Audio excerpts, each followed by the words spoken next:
দর্শক, ডক্টর ইউনূসের দেশবিরোধী আমলনামা যদি আপনাদের একটু দেখাই, করিডোর, সেন্ট মার্টিন, পিটার হাসের কোম্পানির সাথে বাণিজ্য চুক্তি, আমেরিকান সৈন্যদের উপস্থিতি এবং এর প্রেক্ষিতে মায়ানমারের সাথে আমাদের বৈরিতা, স্টার্লিংকের সাহায্যে দেশের সাইবার আইনে নজরদারি, কৃষিতে আমেরিকার হস্তক্ষেপ, তেল ও গ্যাস অনুসন্ধানে আমেরিকার হস্তক্ষেপ এবং এনডিএ চুক্তি। সাম্রাজ্যবাদী দলগুলোর ফাঁদে পড়ে ছায়াযুদ্ধে আপাতত যদি আমরা নাও জড়িয়ে যাই, আমেরিকা আমাদের ঘাড়ের উপর চেপে বসা এখন যেন সময়ের ব্যাপার মাত্র। এই ছবিটা যদি দেখেন, ইনি ভেনেজুয়েলার বিরোধী দলীয় নেত্রী মারিয়া করিনা মাচাদো।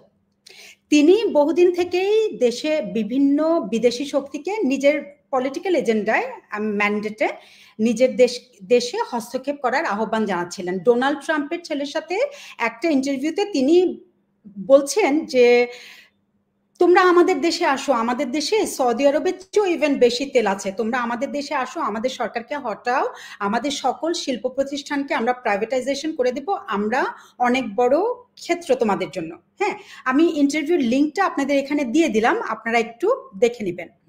তো এখন যেটা হয়েছে যে আমরা যদি এই দুজনের মানুষের কথা চিন্তা করি, দুজনই হলেন মাদাজো, সম্প্রতি নোবেল পিস প্রাইজ বা শান্তি পুরস্কার পেয়েছেন। আমাদের ডক্টর ইউনূসও নোবেল পাওয়া একজন ব্যক্তি। দুজনই পুরস্কার পাওয়ার আগে নানাভাবে আমেরিকাকে আহ্বান জানিয়েছেন তাদের দেশে। হ্যাঁ, মাদাজো পাবলিকলি জানিয়েছেন, Yunus secretly, doctor Yunus secretly জানিয়েছেন, যা আমরা উইকিলিক্সের বিভিন্ন ক্লাসিফাইড এবং ডিক্লাসিফাইড ডকুমেন্টস থেকে জানতে পারি। যেমন ধরেন পদ্মা সেতুতে বাধা দেওয়া, হিলারিকে দিয়ে আমাদের রাজনীতিতে হস্তক্ষেপ করানো। হ্যাঁ, এছাড়া ক্ষমতা গ্রহণের পর থেকে দেশের সার্বভৌমত্বকে বিভিন্নভাবে হুমকির মুখে ফেলে দেওয়ার পদক্ষেপ থেকে আমরা আন্দাজ করতে পারি ডক্টর ইউনূসের দেশবিরোধী কার্যক্রম আসলে অনেক আগে থেকে চলছিল। তাদের এই অবস্থানের কারণে, এই দুজন মানুষের এই অবস্থানের কারণে আজকে ওনারা দুজন শান্তি পুরস্কার পেয়েছেন। ডিপ স্টেট এভাবেই খেলে, তারা পাপেট তৈরি করে, এই দুজনই হলেন পাপেট। কারা শান্তিতে নোবেল পায় এখন এবং কেন পায় সেটা আমরা এই ব্যাপারগুলো যদি খেয়াল করি তাহলে আমরা ইজিলি বুঝতে পারবো। সম্প্রতি ডক্টর ইউনূসের আমাদের সার্বভৌমত্বকে হামলার মুখে ফেলে দেওয়ার জন্য তিনি আরো 3টা পদক্ষেপ নিয়েছেন। হ্যাঁ, তো এই গত সপ্তাহে হলো। আমি আজকে এখানে যেমন এখানে আপনারা দেখতে পাচ্ছেন যে বিদেশিদের কাছে তেল গ্যাসের ইজারা দিয়ে দিবে, টার্মিনাল দিয়ে দিবে এবং সেন্ট মার্টিনস নিয়ে যুক্তরাষ্ট্র আমাদের উপর বেশ চাপ দিচ্ছে। তো এখন আমি আজকে ঠিক করেছি শুধুমাত্র চট্টগ্রাম টার্মিনাল নিয়েই কথা বলবো, কেননা প্রত্যেকটা বিষয় অনেক বেশি ব্রড আর কি। তো অন্তর্বর্তীকালীন সরকার লালদিয়া এবং নিওমরিং নামের চট্টগ্রামের 2টি টার্মিনাল বিদেশি কোম্পানির হাতে দিয়ে দিবে বলে ঠিক করেছে এই ডিসেম্বরের মধ্যে। এই টার্মিনাল দেওয়ার কথা প্রথমে শুরু হয় মে মাসে, তখন থেকে অনেক প্রতিবাদ, অনেক লেখালেখি, কিন্তু এটাকে থামানো যায়নি। অনলাইন এবং অফলাইনে এই টার্মিনাল দেওয়ার পক্ষে বিপক্ষে অনেক আলোচনা হচ্ছে। আমি এত সবকিছু খেয়াল করে আপনাদের সুবিধার্থে আমি বেশ কিছু পয়েন্ট পিক করেছি বা কিছু কোয়েশ্চেন পিক করেছি। কি সেগুলো? আমি যেগুলো দেখতে পেয়েছি সেগুলো, চট্টগ্রাম বন্দর বিদেশিদের কেন দেওয়া হচ্ছে? পৃথিবীর বিভিন্ন দেশে যখন বিদেশিরা বন্দর পরিচালনা করছে, আমরা দিলে ক্ষতি কি? চট্টগ্রাম বন্দর কাদের দেওয়া হচ্ছে এবং তাদের কেন দেওয়া হচ্ছে? চট্টগ্রাম বন্দর নিয়ে কি হচ্ছে, এটা নিয়ে জনগণ কি মনে করে? এবং সবচেয়ে গুরুত্বপূর্ণ প্রশ্ন, এই সরকারের কি এখতিয়ার আছে কিনা এই জিনিসগুলো করার? চলুন আমরা একটা জিনিস করে দেখি। হ্যাঁ, চট্টগ্রাম বন্দর বিদেশিদের কেন দেওয়া হচ্ছে? প্রথমে যদি একটু ক্লিয়ার করি আপনাদের, এখানে 3টি টার্মিনাল দেওয়ার কথা হচ্ছে। একটা ঢাকার কেরানীগঞ্জের পানগাঁও টার্মিনাল, আর 2টো হলো চট্টগ্রাম বন্দরের লালদিয়া এবং নিওমরিং টার্মিনাল। লালদিয়া টার্মিনাল একটি প্রস্তাবিত টার্মিনাল, এটা এখন এটার জন্য শুধুমাত্র জমি কেনা হয়েছে, এটা নিয়ে আমি কথা বলছি না এখন। এটা 30 বছরের জন্য দেওয়া হবে ডিপি স্টেটকে। অন্যদিকে নিউমেরিং টার্মিনাল একটি সক্ষম টার্মিনাল, যা দেওয়া হচ্ছে 25 বছরের জন্য। বাংলাদেশের বৈদেশিক বাণিজ্যের 92% হয় চট্টগ্রাম বন্দর দিয়ে, আর চট্টগ্রাম বন্দরের 55% বাণিজ্য হয় নিউমেরিং টার্মিনাল দিয়ে। সুতরাং আমরা বলতে পারি, আমরা জানি বৈদেশিক বাণিজ্যের জন্য অত্যন্ত গুরুত্বপূর্ণ এই টার্মিনালটি। এটি দক্ষিণ এশিয়ার তৃতীয় ব্যস্ততম বন্দরও। আবার আয় 3000 কোটি টাকার উপরে, নিজস্ব দক্ষতায় পরিচালিত হচ্ছে, বড় বড় উন্নয়ন প্রকল্প চলছে, প্রতি বছর 35 লাখের বেশি কন্টেনার হ্যান্ডেল হয় এখানে। এখন তাহলে প্রশ্নটা এখানে, একটি সক্ষম, সক্রিয়, স্বয়ংসম্পূর্ণ, আন্তর্জাতিকভাবে খ্যাত এবং লাভজনক টার্মিনালকে কেন বিদেশিদের হাতে দেওয়ার প্রয়োজন পড়ল? এই টার্মিনালে কোটি কোটি টাকার যন্ত্রাংশ আছে, সেখানে দক্ষ লোকবল আছে। গত 20 বছর ধরে আমরা সেই সক্ষমতা তৈরি করেছি। এখন সরকারি পক্ষ থেকে বলা হচ্ছে এই টার্মিনালের অক্ষমতার কথা, বলছে এই টার্মিনাল অসুস্থ, এই টার্মিনাল অক্ষম, অলাভজনক। অথচ আপনারা যদি ডেটা ঘেঁটে দেখেন, তথ্য ঘেঁটে দেখেন, আপনারা দেখবেন চট্টগ্রাম বন্দরের সক্ষমতা নিয়ে কোনো প্রশ্ন নেই। এটাকে অবশ্যই আরো সক্ষম করা যায়, তবে সেটা করার যোগ্যতা, দক্ষতা সবই আমাদের আছে, আমাদের দেশের মধ্যে আছে। তো এখন প্রশ্ন হলো, এত একটা সক্ষম স্বয়ংক্রিয় টার্মিনালকে বিদেশিদের হাতে তুলে দিতে আপনার কি করতে হবে? আপনার মিথ্যার আশ্রয় নিতে হবে, যা আসলে এই সরকারের একটি আলটিমেট ক্যারেক্টার বা চরিত্র। দেখুন, চট্টগ্রাম বন্দরকে অক্ষম দেখানোর জন্য প্রেস সচিব শফিকুল আলম কিরকম মিথ্যাচার করেছেন। 2024 সালের ডিসেম্বরে একটি খবর আসে যে চট্টগ্রাম বন্দরের সক্ষমতা ছিল 3.25 মিলিয়ন কন্টেইনার, যা গত বছরের তুলনায়, মানে 23 সালের ছিল, 23 সালের তুলনায় 6.8% বেশি। অথচ পরের সংবাদটি দেখুন আপনারা, গত মে মাসে তিনি এক সংবাদ সম্মেলনে বলেছেন যে চট্টগ্রাম বন্দরের সক্ষমতা নাকি 1.27 মিলিয়ন কন্টেইনার।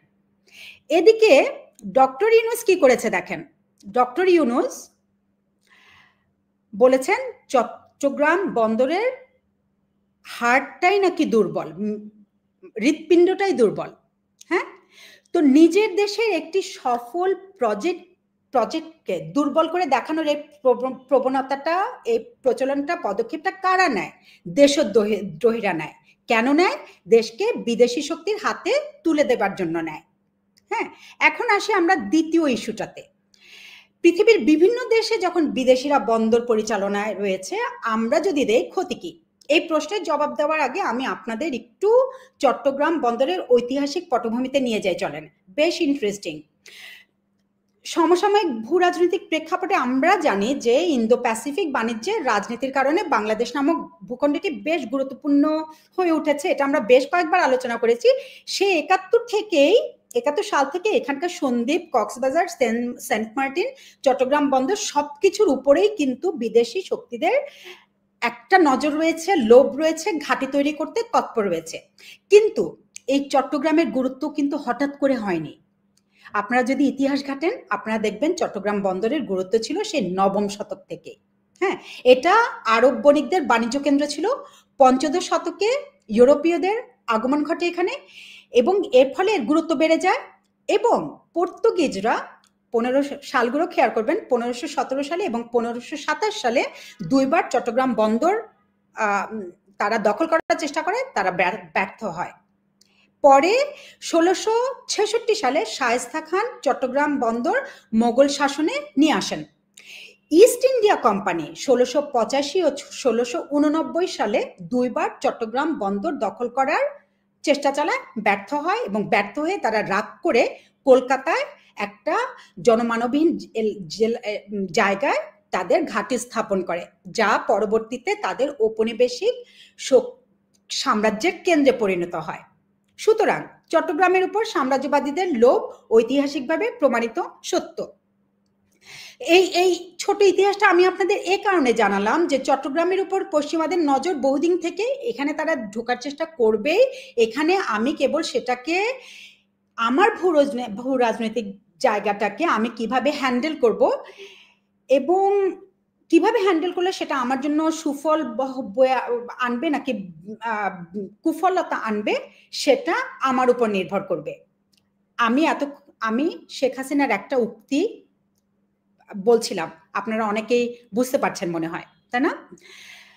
এই ঐতিহাসিক সত্যটার আলোকে যদি আপনারা বর্তমান ভূ রাজনৈতিক প্রেক্ষাপটে বাংলাদেশে করিডোর নিয়ে যাওয়া হচ্ছে, সেন্ট মার্টিন নিয়ে যাওয়া হচ্ছে, বান্দরবন রাখাইন সীমান্তে যাওয়া হচ্ছে, সেগুলো যদি আপনারা দেখার চেষ্টা করেন, তাহলে আমাদের এই প্রশ্নটার উত্তর মিলে যায়। পৃথিবীর বিভিন্ন দেশে যখন বিদেশিরা বন্দর পরিচালনায় রয়েছে, আমাদের দিলে ক্ষতি কি, এই প্রশ্নটার উত্তর মিলে যায়। ক্ষতি কিন্তু অনেক অনেক অনেক, আমাদের সার্বভৌমত্বের উপর হুমকি।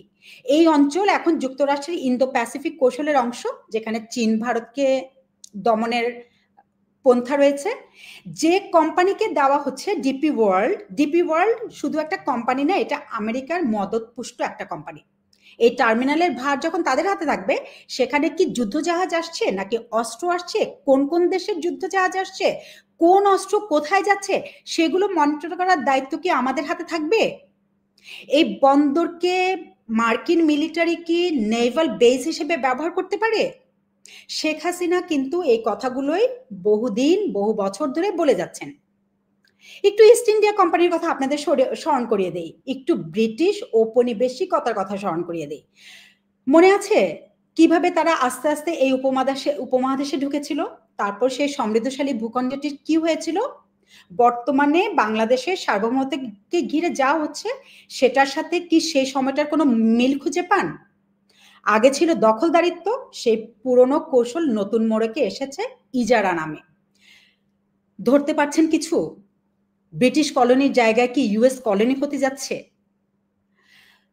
আচ্ছা, ভালো কথা, অন্য যেসব দেশ বিদেশি কোম্পানিকে বন্দর নিয়ন্ত্রণের ক্ষমতা দিয়েছিল, তাদের অনেকগুলো দেশকেই এই বিদেশি কোম্পানিগুলো পথে বসিয়ে তারপরে সে বন্দর ছেড়েছে। আপনারা শ্রীলঙ্কা, পাকিস্তান, জিবুতির ইতিহাসটা একটু ঘেটে দেখবেন। প্রশ্ন করুন একটাই, এটা কি স্রেফ উন্নয়ন নামে বন্দর ইজারা দেওয়া, নাকি বিরাট কোনো আধিপত্যের ছক, সার্বভৌমত্বকে বিকিয়ে দেওয়ার ছক? এই প্রশ্নগুলো করুন।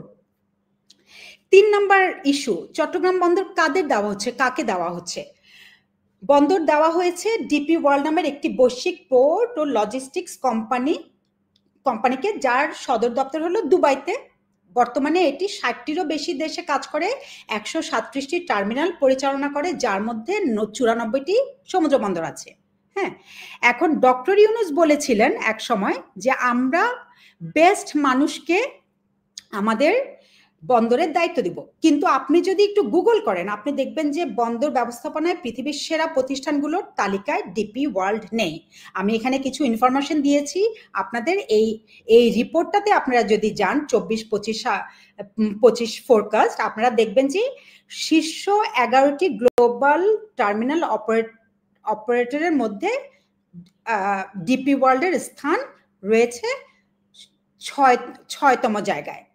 হ্যাঁ, একটা সাংঘাতিক রকমের সক্ষম বন্দরকে যদি আপনি আরো সক্ষম করতে চান, তাহলে আপনি তো সবচেয়ে ভালো কোম্পানিকে দিবেন, কিন্তু তা না করে ডিপি ওয়ার্ল্ডকে কেন দেওয়া হলো? কারণ এই প্রতিষ্ঠানটিকেই আমেরিকা চায়, কারণ এই প্রতিষ্ঠানটি আমেরিকার গুটি, তাদের মদতপুষ্ট। এদের হাতে বন্দর থাকলে আমেরিকা এই বন্দরে বিভিন্ন কাজ করতে সহজে পারবে, তাই না? চলমান ভূ রাজনৈতিক সমস্যায় চট্টগ্রাম বন্দরের মতো স্পর্শকাতর সংস্থা যখন এই ধরনের একটি কোম্পানির কাছে চলে যায়, তাহলে কি দেশের সিকিউরিটি আমাদের নিয়ন্ত্রণের মধ্যে থাকবে? থাকবে না। কিন্তু ডিপি ওয়ার্ল্ড পৃথিবীর অনেক দেশে তাদের ব্যবসা বাণিজ্য করে, সেটা ঠিক আছে, তাদেরকে আমরা কাজও দিতে পারি, কিন্তু অন্য দেশের ভূ রাজনৈতিক প্রেক্ষাপট এবং আমাদের দেশের বর্তমান ভূ রাজনৈতিক প্রেক্ষাপট যদি আপনারা তুলনা করেন, তাহলে ডিপি ওয়ার্ল্ডকে কাজ দেওয়া অবশ্যই একটা কনসার্নের ব্যাপার। আবার দেখুন, অন্যদিকে বিশেষজ্ঞরা মনে করে যে এই কন্ট্রাক্টের মাধ্যমে ডিপি ওয়ার্ল্ড বৈধ উপায়ে তাদের কাজের বিনিময়ে যে পরিমাণ টাকা নিয়ে যাবে, সেটা আমাদের জন্য এক বিরাট লোকসানের জায়গা। তাহলে আমি এরকম একটা কোম্পানিকে কেন বন্দর দিচ্ছি। ডিপি ওয়ার্ল্ডের বিরুদ্ধে বিভিন্ন দেশের অভিযোগ আছে। আমি শুধু এখানে একটা উদাহরণ দিলাম, জেবুতির উদাহরণ। আপনারা দেখুন, খুব হাস্যকরভাবে আমেরিকান কোর্টই আবার ডিপি ওয়ার্ল্ডকে উদ্ধার করার চেষ্টা করেছে। এখন 4 নম্বর ইস্যুটাতে যদি আসি, বন্দর যে বন্দর দেওয়া হচ্ছে, সাধারণ মানুষ কি চিন্তা করছে, আমি কতগুলো পয়েন্ট টুকেছি আপনাদের জন্য, জাস্ট একটু পড়ে যাচ্ছি। প্রথম কনসার্ন হলো চট্টগ্রাম বন্দরকে কখনো লোকসান গুনতে হয়নি, তাহলে অধিক লাভের আশায় বিদেশিদের হাতে তুলে দিতে হবে কেন? বন্দর উন্নয়নে বিদেশিদের কাছ থেকে সহায়তা নেওয়া যায়, উন্নত প্রশিক্ষণের ব্যবস্থা নেওয়া যায়, বিশেষজ্ঞদের পরামর্শ নেওয়া যায়, আধুনিক যন্ত্রপাতি আমদানি করা যায়, কিন্তু তা না করে বন্দর বিদেশিদের হাতে তুলে দেওয়ার কারণ কি? তাহলে কি এর পিছনে অন্য কোনো উদ্দেশ্য আছে? 2 নম্বর ইস্যু দেখুন, বলা হচ্ছে আগের সরকারের যে সিন্ডিকেট, সেখানে চরম দুর্নীতি হতো এবং সেটা ঠেকাতেই নাকি বন্দরকে বিদেশিদের হাতে তুলে দেওয়া হচ্ছে, তাদেরকে দায়িত্ব দেওয়া হচ্ছে। প্রশ্ন হলো, এই দুর্নীতি কি ঠেকানো যেত না? এখন তো আগের সরকারের কেউ নেই, কোনো পোস্টে নেই, তারা দেশে নেই, তারা নাকি পালিয়ে বেড়াচ্ছে, তাহলে এই দুর্নীতি ঠেকানো যাবে না কেন? আপনারা এত সংস্কারের কথা বলছেন, নিজেরা সংস্কার করতে পারলেন না এবং বিদেশিদের হাতে তুলে দেওয়াটাকে আপনারা সমাধান মনে করলেন। 3 নাম্বার ইস্যু, লুটপাট আর দুর্নীতি ঠেকাতে যদি বিদেশি কোম্পানিকেই বন্দর দেওয়া হয়, তাহলে আমরা অন্য খাতগুলো দিয়ে দেই না কেন বিদেশিদের কাছে? কেননা রেল খাত, চিকিৎসা খাত, সচিবালয়, দেশের পুলিশ বিভাগ, ভূমি অফিসার, পাসপোর্ট অফিস, সব জায়গাতেই দুর্নীতি। এমনকি দেশ যারা এখন পরিচালনা করছেন তারাও দুর্নীতি করছেন, তারা সাংঘাতিকভাবে অক্ষমতা দেখাচ্ছেন, তারা লুটপাট করছে, সহিংসতা করছে। তাহলে আমরা দেশ পরিচালনার ভারটাও না হয় কাউকে দিয়ে দেই, আরেকজন কোম্পানি খুঁজি দেশটা চালানোর জন্য, কি বলেন? তারপর দেখুন আরো কিছু প্রশ্ন, আরো কিছু কনসার্ন। এই যে আমরা দিয়ে দিব, এতে কি আমাদের দেশের মানুষের কর্মসংস্থান কমে যাবে? এটা কিন্তু একটা বিরাট কনসার্ন। যে বিরাট সংখ্যক বিদেশি মানুষ এখানে কাজ করবে, সেই সক্ষম জনশক্তি কি আমার দেশে ছিল না? ডক্টর ইউনূস কি জনগণের সক্ষমতা বাড়াতে পারতেন না? আমদানি রফতানি ব্যবসা বাণিজ্য কতটা আমাদের হাতে থাকবে, নাকি সেগুলো বিদেশি সিন্ডিকেট দ্বারা নিয়ন্ত্রিত হবে?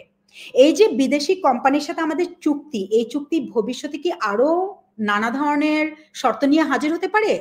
সেগুলো কি আমাদের অর্থনীতির জন্য এবং দেশের সার্বভৌমত্বের জন্য হুমকি হতে পারে? এবং মিলিয়ন ডলার প্রশ্ন, এই কাজটাই যদি শেখ হাসিনা করতেন, আপনারা সবাই বলতেন দেশ বিক্রি করে দিচ্ছে। এখন এত প্রতিকূল ভূ রাজনৈতিক অবস্থার মধ্যে যখন এতগুলো সিদ্ধান্ত নেওয়া হচ্ছে, সেটাকে আপনারা কেন বলছেন না যে দেশ বিক্রি করে দেওয়া হচ্ছে? এটা আমাদের সবার প্রশ্ন আপনাদের কাছে। 5 নাম্বার এবং শেষ যে ইস্যুটা নিয়ে আমি কথা বলতে চাই, যে এই সরকারে কি এখতিয়ার আছে নাকি এই জিনিসগুলো করার? আমরা বলি গণতন্ত্রে জনগণই সার্বভৌম, সেই জনগণকেই পাশ কাটিয়ে একটি গণতান্ত্রিক দেশের কোনো গুরুত্বপূর্ণ সিদ্ধান্ত নেওয়া প্রকৃত স্বৈরাচারী আচরণ। ইন্টারিম সরকার যা অনির্বাচিতও বটে এবং সেই ক্ষেত্রে বেআইনিও, কোনোভাবেই এ ধরনের কোনো সিদ্ধান্ত নিতে পারে না, কোনোভাবেই পারে না। দেশের জন্য যদি সেই সিদ্ধান্ত ভালো হয় তারপরেও পারে না। জনগুরুত্বপূর্ণ কোনো সিদ্ধান্ত তারা নিতে পারে না। এনডিএ, করিডোর, বন্দর, সেন্ট মার্টিন দ্বীপ, গ্যাস তেল উত্তোলন, এগুলো প্রতিটি কেবল জনগুরুত্বপূর্ণই নয়, বরং অতি সেন্সিটিভ ইস্যু, খুবই সংবেদনশীল ইস্যু, আমাদের সার্বভৌমত্বের সাথে জড়িত ইস্যুগুলো, যেগুলোর ব্যাপারে সিদ্ধান্ত কেবল জনগণের প্রতিনিধিরা নেবে, জনগণের পক্ষে, জনগণের ম্যান্ডেটে আসা প্রতিনিধিরা, হ্যাঁ, এই সিদ্ধান্তগুলো নেবে। কেননা যেটা বলছিলাম আর কি, যে এই প্রতিটি ইস্যু আমাদের সার্বভৌমত্বের সাথে জড়িত। অবৈধভাবে ক্ষমতায় বসে এই সকল গুরুত্বপূর্ণ ব্যাপারে সিদ্ধান্ত নেওয়ার এখতিয়ার এই সরকারের কোনোভাবেই নেই, কোনোভাবেই নেই। সবাই ভাবুন, সবাই সোচ্চার হন এবং সবাই ভালো থাকার চেষ্টা করুন। জয় বাংলা।